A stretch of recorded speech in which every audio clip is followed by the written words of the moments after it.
जय बोलो देवादिदेव 1008 श्री भगवान महावीर स्वामी की जय जय जय। अहिंसा परमो धर्म की जय जय जय। परम पूज्य आचार्य गुरुवर श्री विद्यासागर जी महाराज की जय जय जय। परम पूज्य महामना मुनिराज प्रमासागर जी महाराज की, परम पूज्य सागर जी महाराज की, श्रीमद जिनेन्द्र पत्रिका प्रतिष्ठा महोत्सव की।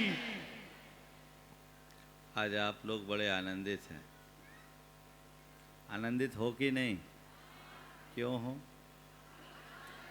भगवान का जन्म हुआ और निश्चित भगवान के जन्मावतार से हर्ष होना स्वाभाविक है। और ये हर्ष केवल हम मनुष्यों के मन में नहीं, भगवान के जन्म होने पर, उनके कल्याणक होने पर तो नारकियों के मन में भी कुछ क्षण के लिए हर्ष उत्पन्न हो जाता है। आज भगवान के जन्म से आप सबके हृदय में हर्ष है। जन्म तो हमारा और आपका भी हुआ है, सबका होता है। और रोज अनेक लोग जन्म धारण करते हैं, पर अन्य लोगों के जन्म में वो हर्ष नहीं जो आज भगवान के जन्म से हर्ष हो रहा है। इसकी वजह क्या है? भगवान के जन्म से आप सबके हृदय में जो इतना हर्ष है वो क्यों? आप बताएंगे? किस वजह से भगवान के जन्म से आपके मन में ऐसा हर्ष है? हाँ? क्या हुआ? महाराज हम तो बस इसलिए हर्षित हैं कि हमको पहले से बताया गया था आज भगवान का जन्म कल्याणक है, भगवान का जन्म होगा, यहाँ बधाइयाँ बजेगी, हमें हर्षित होना है, हमें आनंद लेना है। ऐसा ही नहीं। भगवान के जन्म से हर्ष हमें इसलिए नहीं है कि यहाँ उत्सव मनाया जा रहा है, वर्ष तो है इसलिए है कि हमारे हृदय में हर्ष है, इसलिए उत्सव मन रहा है। उत्सव के कारण हर्ष नहीं, हर्ष के कारण उत्सव है। और वो हर्ष क्यों है? क्योंकि भगवान का यह जन्म आखिरी जन्म है और उनका जन्म जन्म नहीं, जन्म कल्याणक है। क्या है? जन्म कल्याणक। हमारे जन्म में और भगवान के जन्म में मौलिक अंतर है। हमारा और तुम्हारा केवल जन्म है, भगवान का जन्म कल्याणक है। और आज हमने जैसा जन्म लिया ऐसा अतीत में अनंतों जन्म धारण कर लिए। और न केवल जन्म अपितु जन्म के साथ मरण भी। अपने अतीत को पलट करके देखोगे तो तुम्हारा इतिहास दो ही शब्दों में सिमट जाएगा, वो है जन्म और मरण। यही तुम्हारा इतिहास है। सारे संसार के प्राणियों का यही इतिहास है। क्या है? जन्म और मरण। पर आज भगवान का जन्म नहीं, क्योंकि जन्म के साथ मरण है। आज भगवान का जन्म कल्याणक है, इनके साथ मरण नहीं, सीधे निर्वाण है। वह मरण का ही मरण कर देंगे, वो मृत्युंजयी बनेंगे। तो आज मैं आपसे भगवान की बात नहीं करूंगा। भगवान का जन्म कल्याणक है, उनका जन्म जगत के कल्याण के लिए हुआ है। चलिए, हमारा जन्म हो गया, अब दोबारा तो इस जन्म में जन्म नहीं होगा, मरना पड़ेगा। हम नहीं चाहते कि ऐसा करना पड़े। अब दोबारा जन्म नहीं हो, जन्म तो हो गया, लेकिन अगर हम जन्म लेकर कल्याण का मार्ग अंगीकार कर ले तो जीवन धन्य हो गया। भगवान का जन्म जगत के कल्याण का कारण बना, यदि मैं जन्म लेकर कल्याण का मार्ग पकड़ लूं तो मेरा जीवन धन्य है। अपना कल्याण चाहते हो? बोलो, चाहते हो? चाहते हो? थोड़ा दम से बोलो। जी हाँ, कल्याण चाहते हैं। तो कल्याण चाहते हो तो कल्याण के रास्ते को अंगीकार करो। तुम्हारा कल्याण किसमें है? कल्याण तो चाहते हो, अपना कल्याण किसमें मानते हो? धन पैसा कमाने में, मौज मस्ती करने में, भोग विलास में खोने में, या नाम यश और प्रतिष्ठा पाने में? तुम्हें अपने जीवन का कल्याण कहाँ दिखता है? हर व्यक्ति की अपनी अपनी सोच है और जिसकी जैसी सोच उसका वैसा ही लक्ष्य बनता है और उसी लक्ष्य की पूर्ति में ही अपने आप को कृतार्थ महसूस करता है। तुम तय करो कि तुम्हें अपना कल्याण किस में दिखता है। क्या सोच है अंदर की? अपने जीवन का कल्याण आपको कहाँ दिखता है? भगवान के इस पंच कल्याणक में सम्मिलित हुए हो, भगवान के आज जन्म कल्याणक का आनंद ले रहे हो। कल भगवान दीक्षा भी लेंगे और वो जानते हैं जन्म की सार्थकता दीक्षा से होती है। इसीलिए 24 तीर्थंकरों में सभी तीर्थंकर जिस दिन उनका जन्मदिन था उसी दिन उनने दीक्षा ली। सबके सब ने जन्मदिन के दिन ही दीक्षा ली, क्योंकि जीवन का कल्याण दीक्षा में। ये आदर्श एक भगवान का हम सबके सामने है। तुमने क्या तय किया? तुम्हें अपना कल्याण कहाँ दिखता है? बोलो। महाराज हम तो एक ही बात जानते हैं, भगवान ने जो छोड़ा हमने उसे बटोरा। भगवान छोड़कर कल्याण कर लिए, हम बटोरने में अपना कल्याण मानते हैं और सारी जिंदगी बटोरते रहते हैं, अंत में उसको ही छोड़ कर जाते हैं। यही है ना? सोच को बदलने की जरूरत है। मेरा कल्याण किसमें है? मेरा उत्थान किसमें है? मेरी भलाई किसमें है? मैं आप सबसे कहूँगा, पंच कल्याणक तो आपने अपने जीवन में न जाने कितनी बार अटेंड किया, कितने पंच कल्याणकों में भाग लिए, आगे भी लोगे। पर मैं चाहता हूँ इस पंच कल्याणक को आप एक कार्यक्रम की तरह देखने की जगह अपने जीवन का टर्निंग पॉइंट बनाएं। अपनी सोच को बदलें कि नहीं, अब तक मेरा जो उद्देश्य था सो था, अब मुझे मेरे जीवन का लक्ष्य स्पष्ट समझ में आने लगा है, क्योंकि जिनको मैंने अब तक प्रमुखता दी वो मेरे काम में आने वाली नहीं है। मनुष्य को अपनी संपत्ति का बड़ा अभिमान होता है, मनुष्य को अपनी सत्ता का बड़ा मद होता है, मनुष्य को अपनी धाक और प्रतिष्ठा का भी बहुत गुमान होता है।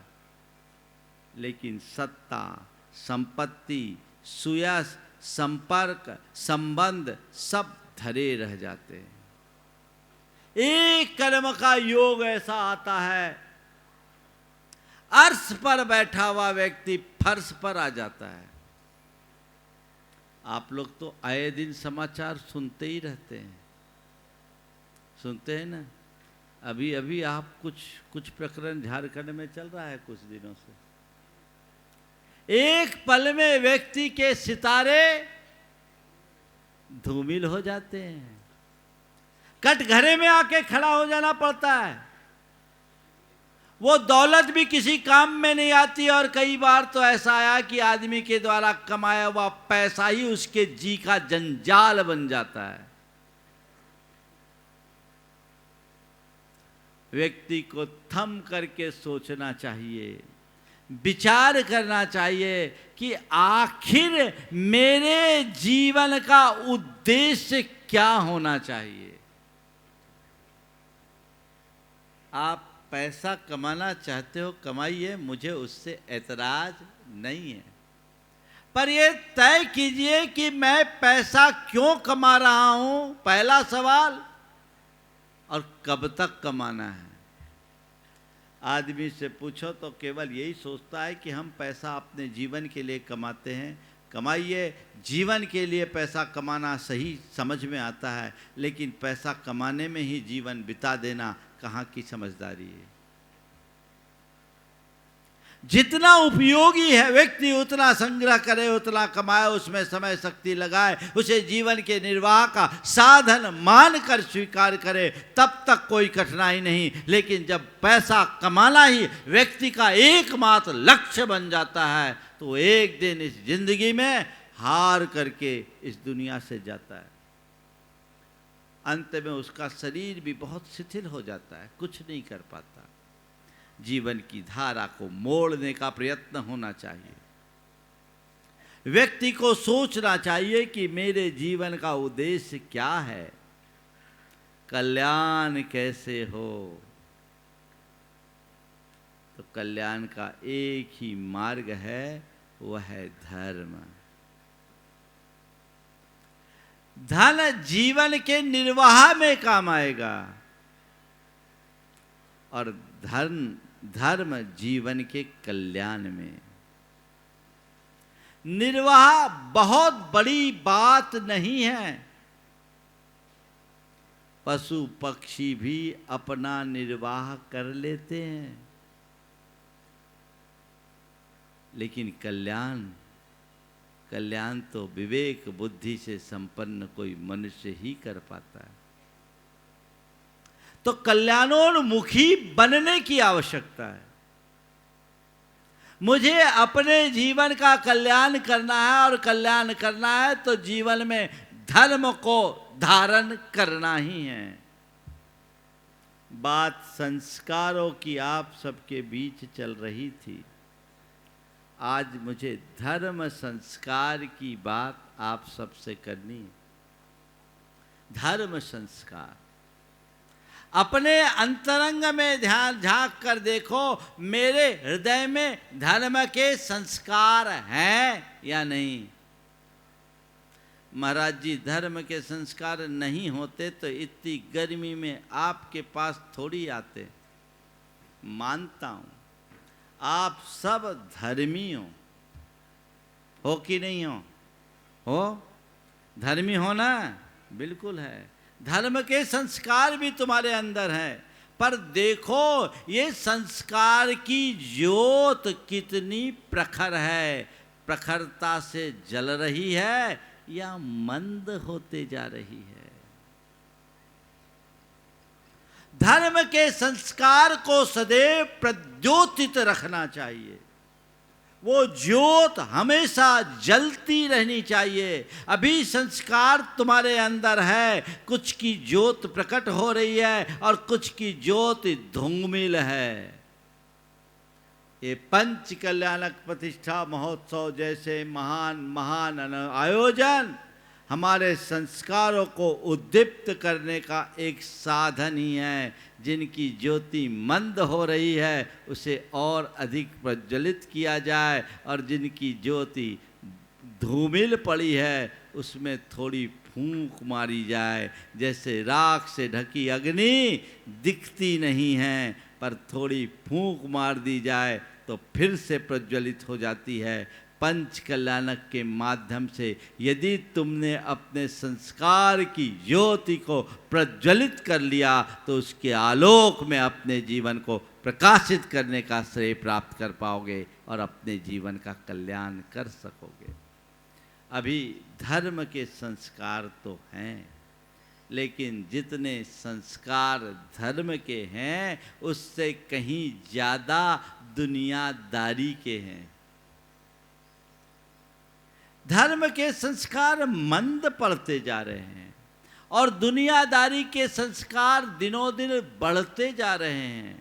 आज आप देखिए, आज के लोगों की जो सोच है, आज से 25 और 50 साल पहले हम जाते हैं तो उस समय के लोगों की सोच में एक बुनियादी अंतर दिखाई पड़ता है। 25-50 साल पहले जीने वाले लोगों की पहली प्राथमिकता उनका धर्म हुआ करता था, और आज के लोगों की सोच में बड़ा बदलाव आया है। धर्म को वो मानते हैं, पर धर्म कहीं उनकी अंतिम प्राथमिकता में आ गई। जो टॉप प्रायोरिटी पे होना चाहिए वो उसकी कोई प्रायोरिटी ही नहीं बची। ये एक बहुत बड़ा परिवर्तन है, और ये परिवर्तन संस्कारहीनता के परिणाम स्वरूप है।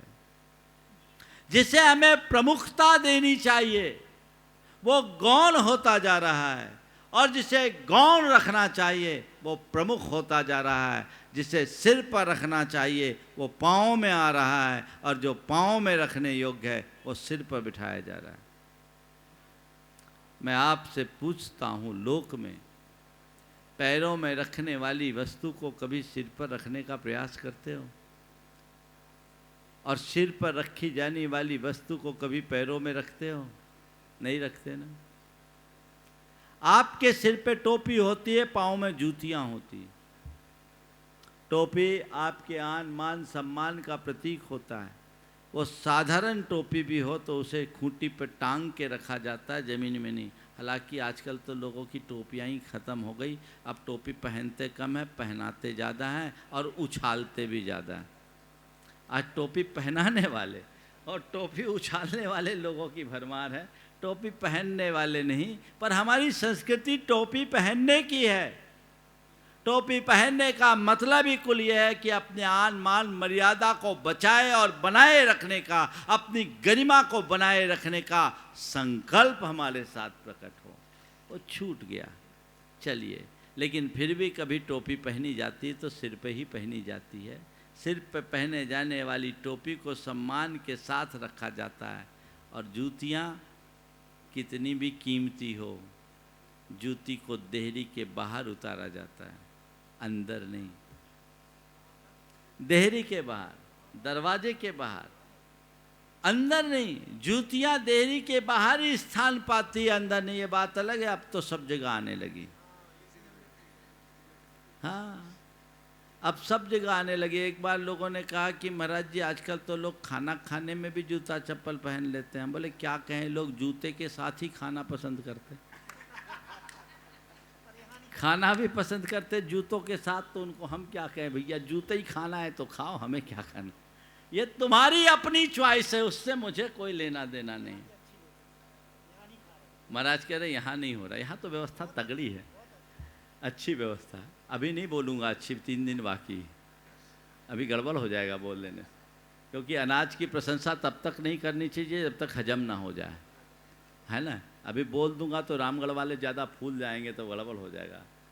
अंत में ही सबका मूल्यांकन करना चाहिए। ये बहुत तत्परता से लगे हुए हैं, लगे रहे। मैं बात कर रहा था, जूती कैसी भी हो देहरी के बाहर उतारी जाती है, और टोपी कैसी भी हो सिर पे रखी जाती है। बस मैं आपसे इतना ही कहता हूँ, जो फ़र्क जूती और टोपी में तुम करते हो वही फ़र्क धन और धर्म में करने की कोशिश करो। धन को पाँव की जूती के समान इस्तेमाल करो, और धर्म को सिर की टोपी बनाकर रखो, जीवन धन्य होगा।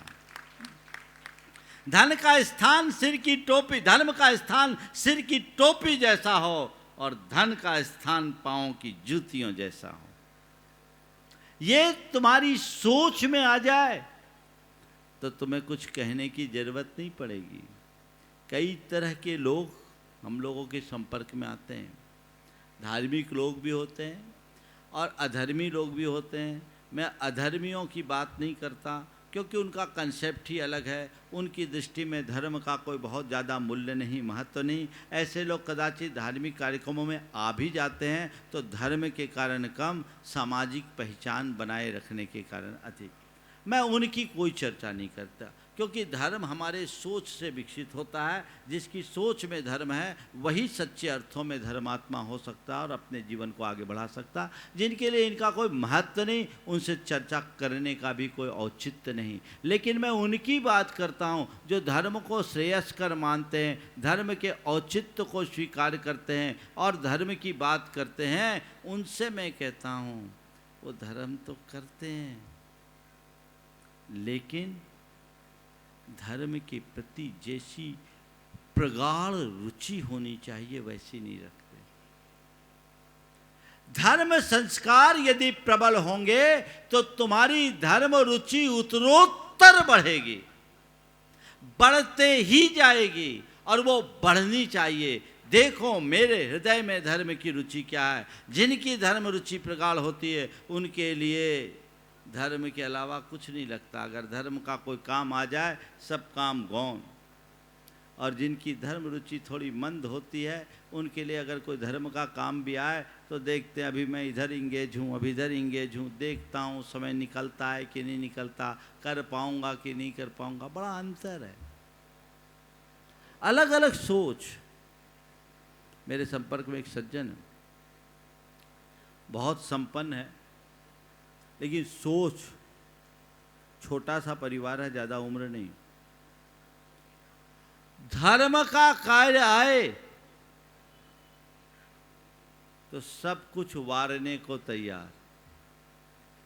करोड़ करोड़ रुपया भी एक पल में दान दे दे, और दान बोले तो पहले पैसा दे फिर काम करे। जितना बोला पहले दे दे फिर काम करे। और खुद के लिए, मौज मस्ती के लिए कुछ नहीं, अत्यंत साधारण पहनना, साधारण खाना और साधारण गाड़ी में घूमना। मैंने एक दिन चर्चा में पूछा तो जो जवाब दिया गया बहुत ध्यान देने योग्य है।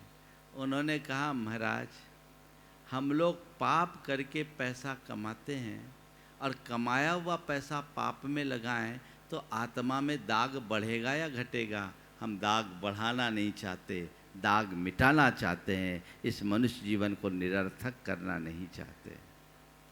आप लोगों को लगेगा ये आदमी पागल होगा। ऐसे आदमी को लोग पागल ही समझते हैं जो इस तरीके से सोचते हैं।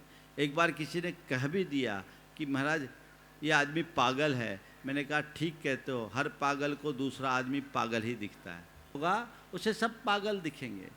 ये अपनी दृष्टि का फेर है। मुझे किस दिशा में जाना है केवल वो देखना है। तय करो मेरी रुचि कैसी है, मेरे संस्कार कैसे हैं। धर्म के संस्कार की जब बातें आती है, कुछ बातें आज के संदर्भ में आप सबसे कहना चाहूँगा कि परिवार में धर्म का संस्कार होना चाहिए, धर्म की ज्योति बनी रहनी चाहिए, उसके लिए धार्मिक वातावरण बनना चाहिए। और धार्मिक वातावरण बनाने के लिए आपको कुछ खास बातों का ध्यान रखना चाहिए। पहली बात, अपना आचरण धार्मिक होना चाहिए। अपने आचरण में धर्म दिखना चाहिए। अगर आपके आचरण में धार्मिकता होगी तो उसका असर परिवार के अन्य सदस्यों को अपने आप पड़ेगा, उनमें प्रेरणा जगेगी और वो खुद उस क्षेत्र में आगे बढ़ते जाएंगे। आपके आचरण में वो धर्म नहीं और बच्चों से बड़े बड़े धर्म की बातें करे तो कुछ नहीं होगा। आचरण में धर्म दिखे, पहली बात। दूसरी बात, धार्मिक क्रियाओं में सहभागिता का उत्साह हो। तीसरी बात, पापों से डर हो। और चौथी बात, हृदय में संवेदनाएं हों। धार्मिक आदर्श, धार्मिक क्रियाओं में सहभागिता, पाप भीरुता और संवेदनशीलता, ये चार बातें जिस व्यक्ति के घर में होगी उस घर में धर्म की ज्योति सदैव ज्योतित रहेगी। आप देखिए मेरे अंदर धार्मिकता कितनी है। आज बहुत सारे लोग धर्म का काम करते हैं पर धार्मिक आचरण नहीं करते। धर्म की क्रियाओं में सहभागी बनते हैं पर धार्मिक आचरण नहीं करते। उनका आचार व्यवहार धर्मानुकूल नहीं होता। नतीजा, उनकी बातों का असर उनकी संतान पर बिल्कुल नहीं पड़ता। मैं दो उदाहरण दे रहा हूँ। एक बार एक बच्ची मेरे पास अपने माँ बाप को लेकर आई। बोला, महाराज जी मम्मी पापा को समझाइए। बोले क्या? बोले, महाराज जी इन्होंने मुझे प्रतिभा स्थली में भर्ती कराया। केवल इसलिए कि मुझ में संस्कार पड़े। महाराज मैं प्रतिभा स्थली गई, वहाँ के वातावरण से प्रभावित हुई, वहाँ का जो खान पान मुझे बहुत अच्छा लगता है। मैं वहाँ आलू प्याज वगैरह कुछ नहीं मिलता, जमीकंद नहीं मिलता, शुद्ध जैन आहार करती हूँ, मुझे अच्छा लगता है। पर जब मैं घर आती हूँ तो मेरे पापा, मेरी मम्मी, मेरे परिवार के सदस्य मुझ पर प्रेशर डालते हैं कि वहाँ तो तुम्हें मिलता नहीं, यहाँ खा लो। उस बच्ची ने जो बात कही अपने माँ बाप के सामने, वो आप सबको ध्यान में रखने हो गए। बोले महाराज जी इनको बताइए, मुझे देखकर इन्हें सुधरना चाहिए या मुझे बिगाड़ने का प्रयास करना चाहिए? इनसे पूछो कि मुझे वहां क्यों भेजा। कितना कथनी करनी में अंतर है। तुम भेज रहे, एक तरफ संस्कार डालने की बात कर रहे हो और दूसरी तरफ तुम खुद संस्कारों की होली जला रहे हो। कैसे धर्म आगे पड़ेगा? मैंने कहा तुम्हारी बेटी बहुत पुण्यशाली है जो तुम्हारे रास्ते को प्रशस्त कर रही है। तुम्हारे सामने ये जो सवाल की है, तुम्हारा हृदय बदलना चाहिए, तुम्हें इससे तो लज्जा आनी चाहिए। मैंने उसे समझाया कि तुम सोचो, एक तुम्हारी बेटी आज एक स्टूडेंट लाइफ में ऐसा कर रही है और खुद एंजॉय कर रही है, अपने आप में खुश है, तो तुम्हें सुधरना चाहिए। बाद में उनको भी लगा कि बात तो सही है। उस व्यक्ति ने भी कहा अब हमारे घर में ऐसा कुछ नहीं होगा जो इसके साथ नहीं होता, हम वो नहीं करेंगे। हमारे घर में भी अब कोई रात्रि भोजन नहीं करेगा और हमारे घर में भी जमीकंद नहीं बनेगा। ये है प्रभाव। तुम्हारा धार्मिक आचरण होगा तो तुम्हारी संतान में धर्म का संस्कार पड़ेगा। तुम लोग बात है तो बड़ी बड़ी करो और बाद में गड़बड़ाओ। अब तुम लोगों को देखो, कई बार कोई बच्चे आकर के अपनी रुचि से नियम ले लेते हैं ना, तो सबसे पहले मम्मी कहती नहीं नहीं बेटा ऐसा नियम नहीं। मम्मी नियम ले लिया, चलो चलता है, चल जाएगा, कुछ नहीं, बाद में प्रायश्चित ले लेना, तोड़ दे। तो आप संस्कार डाल रहे हो कि संस्कार मिटा रहे हो? हाँ, कहाँ पलेगा धर्म? बल्कि हमारे यहाँ तो अनंतमति की कथा आती। 8 वर्ष में बात में उसने ब्रह्मचर्य व्रत लिया तो पूरा जीवन निभाया। नीली की कथा, अनंतमति की, पूरे जीवन निभाया। नीली की कथा 8 वर्ष की उम्र में लिया और पूरा जीवन निभाया कि नहीं, मैंने नियम लिया तो नियम खेल में नहीं होता, नियम तो जीवन का खेल बदलने वाला होता है। मैंने व्रत ले लिया तो ले लिया और मैं निभाऊंगी। और माँ बाप ने उसका सहयोग किया और तुम सामने वाले को भ्रष्ट करते हो। वस्तुतः दूसरे को स्थिर वही कर सकता है जो खुद स्थिर हो। जो खुद भ्रष्ट है वो सामने वाले को भी भ्रष्ट किए बिना नहीं रहेगा। तुम चाहते हो कि मेरी संतान में धर्म की छाप पड़े तो वो तुम्हारे जीवन में भी दिखना चाहिए। धार्मिक आदर्श तुम्हारे जीवन में दिखना चाहिए। अपने खान पान, आचार विचार और व्यवहार इनकी शुद्धि किए बिना तुम घर परिवार में धर्म के संस्कार डाल ही नहीं सकते। दूसरा उदाहरण आपसे कहूं, एक परिवार मेरे पास आया, धार्मिक परिवार था, उनके साथ उनका बेटा था। मुझसे कहा गया कि महाराज जी इससे कहिए थोड़ा धर्म करे। मैं उस बेटे की तरफ देखा, बाहर से पढ़कर आया था, मैं उसकी तरफ देखा। उसने कहा महाराज जी यदि धर्म का वही स्वरूप है जो मेरे मम्मी पापा करते हैं तो मुझे ऐसे धर्म से एलर्जी है। अगर धर्म का वही स्वरूप है जो मेरे मम्मी पापा करते हैं तो मुझे ऐसे धर्म से एलर्जी है। मुझे उसकी बात को सुनकर थोड़ा अटपटा लगा, लेकिन फिर भी मैंने कहा भैया ठीक है, हो सकता है तुम्हारा कोई ऐसा अनुभव हो, पर ये बताओ तुम्हें धर्म से एलर्जी क्यों है? बोला महाराज अलग से बताऊंगा। मम्मी पापा के जाने के बाद मैंने जब उससे बात किया तो बोला महाराज जी मेरे मम्मी पापा रोज़ सवेरे 5 बजे मंदिर जाते हैं, 9 साढ़े 9 बजे लौट कर आते हैं। मेरे मम्मी पापा रोज़ सुबह 5 बजे मंदिर जाते हैं, 9 साढ़े 9 बजे लौट कर आते हैं और घर से झगड़ते हुए निकलते हैं और झगड़ा करते हुए आते हैं। तो मैं सोचता हूँ पूजा पाठ से इनमें कोई बदलाव नहीं हुआ तो मुझ में क्या होगा, इसलिए मैं ऐसे धर्म से दूरी रखना चाहता हूँ। आप बताइए कहते हैं कि आज की युवा पीढ़ी धर्म से दूर है। तुमने मॉडल कौन सा प्रस्तुत किया? तुमने मॉडल ही इतना खराब प्रस्तुत किया, उसके अंदर धर्म के प्रति कोई आकर्षण ही उत्पन्न नहीं कर पाए। अगर बच्चों के हृदय में धर्म की आग और तेज दिखेगा तो बच्चे धर्म से जुड़कर रहेंगे। एक रूप ये है जो माँ बाप के कारण, माँ बाप के आचरण के कारण धर्म से एलर्जी रख रहा है, और एक कहता है मेरी पहली गुरु मेरी माँ है। एक ऐसा युवक जो आज एक मल्टीनेशनल कंपनी में वाइस प्रेसिडेंट है, आईआईटी और आईआईएम दोनों किया हुआ, एमबीए किया, मल्टीनेशनल कंपनी में, बड़ी कंपनी में वाइस प्रेसिडेंट है, पूरी तरह से धर्मात्मा है। मैंने उससे पूछा कि तुम्हारे हृदय में धर्म की प्रेरणा कैसे जगी? बोला महाराज मेरी पहली गुरु मेरी माँ है। मैंने मेरी माँ को देखा, मेरी माँ बहुत सहज, सरल, शांत और समता मूर्ति, सब बातों को हल्के में लेने की आदी और अभ्यासी। उसकी धर्म की प्रवृत्ति देखकर मुझे लगा कि जीवन जीने का तरीका है तो केवल यही है, तो मेरी गुरु मेरी माँ है कोई इस सभा में जो अपने बच्चों के सामने अपने आप को आदर्श प्रस्तुत कर सके? धर्म की क्षेत्र की बात तो जाने दो, कर्म के क्षेत्र में भी शायद ही कोई माँ बाप इस सभा में होंगे जिनके बच्चे कहते हों कि अगले जन्म में भी आप ही मेरे माँ बाप मिले। शायद ही जिनके माँ बाप आज जिंदा, उनकी बात कर रहा, चले गए उनकी बात नहीं। आज जिनके बच्चे कहे, उस दिन तुम अपना बहुत ऊंचा भाग मानना जिस दिन तुम्हारे बच्चे तुम्हारे बारे में कहे कि इस धरती में मेरे माँ बाप से श्रेष्ठ कोई इंसान नहीं है।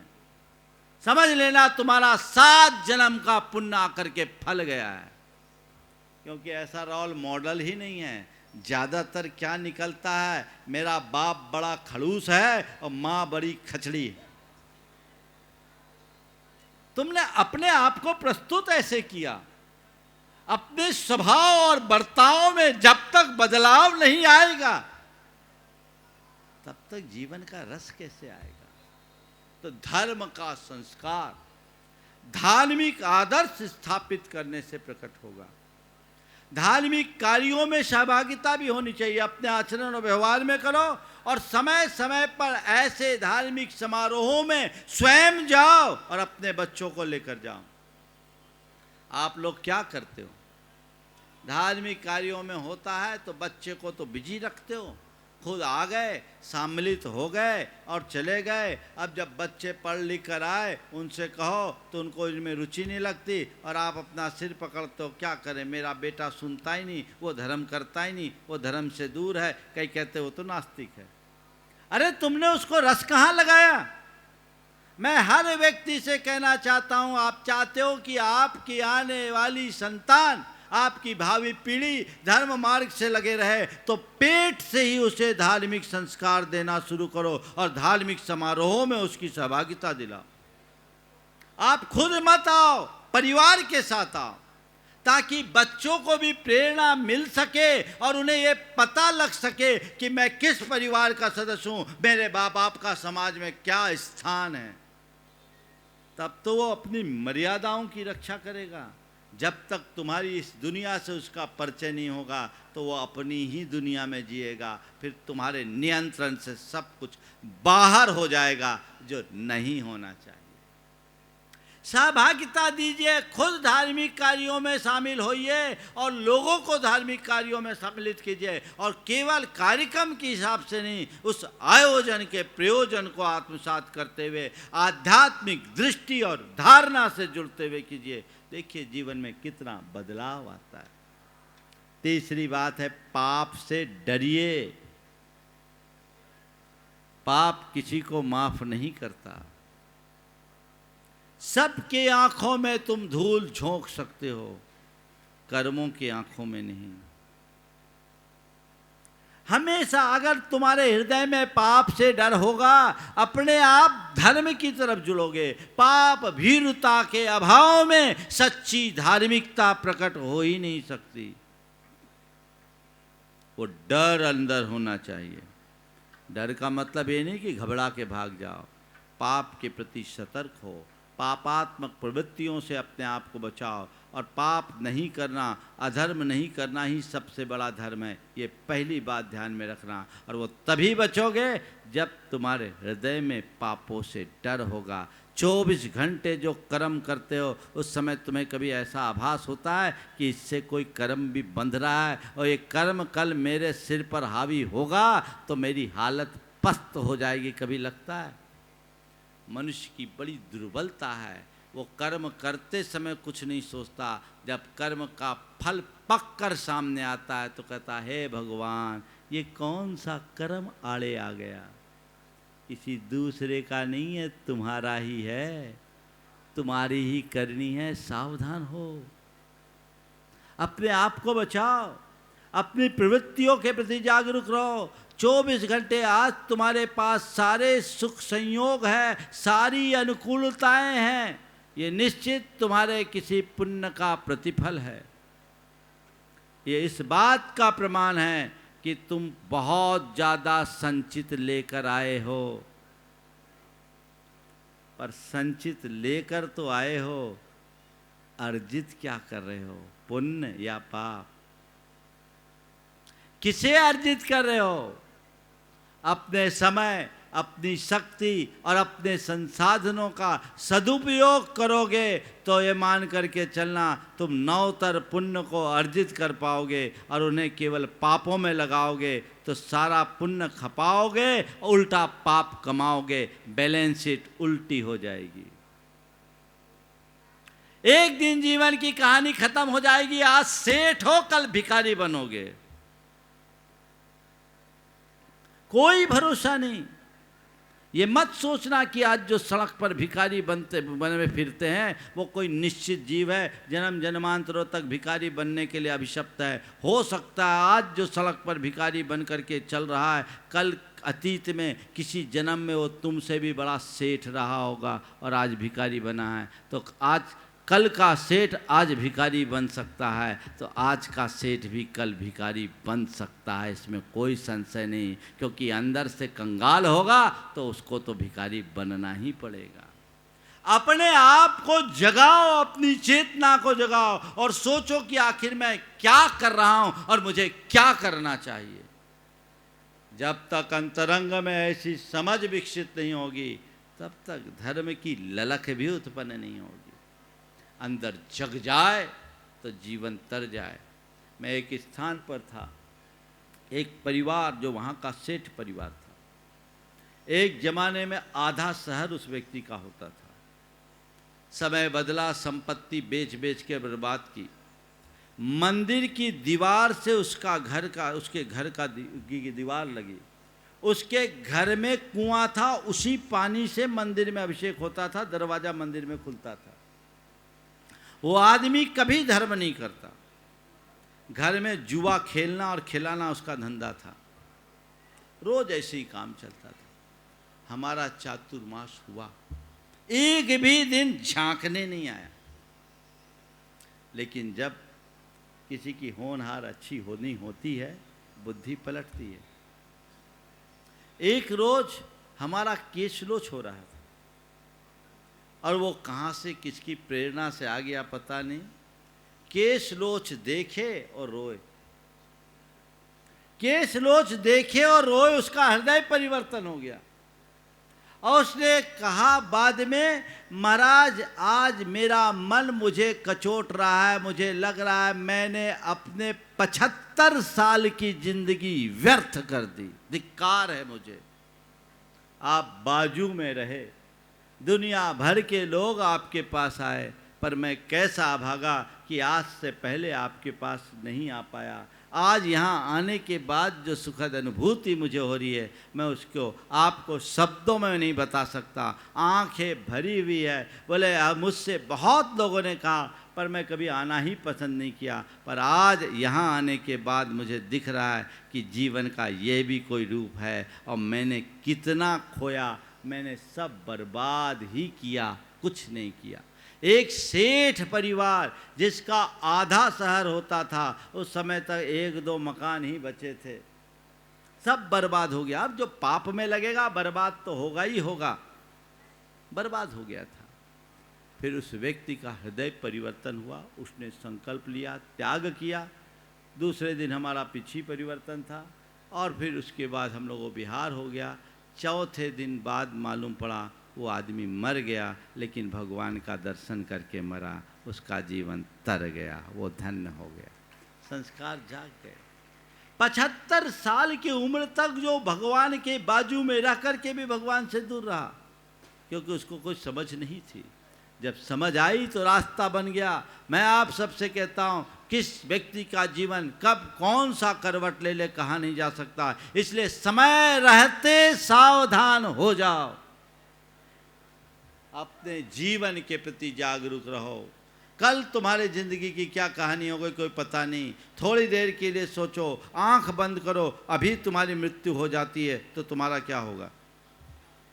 एक पल के लिए आंखें बंद करो तो थोड़ा सा। महाराज जन्म के दिन मौत की बात क्यों कर रहे हैं? मैं मौत की बात नहीं कर रहा हूँ, तुम्हारे जन्म को सार्थक बनाने की बात करना चाहता हूँ। एक पल के लिए आप सब आंखें बंद करें और कल्पना करें कि आप मर चुके। मरना तो है ही एक दिन। आप मर चुके हैं, आपकी ठठरी बंध रही है, आपकी अर्थी उठाई जा रही है। अब ऐसी स्थिति में आपको क्या लग रहा है कि मैं इस दुनिया से जा रहा हूँ तो अच्छा करके जा रहा हूँ, सकून करके ले करके जा रहा हूँ, कृतार्थ होकर जा रहा हूँ, या यूं ही जा रहा हूँ? थोड़ी देर के लिए आंखें बंद करके 30 सेकेंड के लिए सोचिए।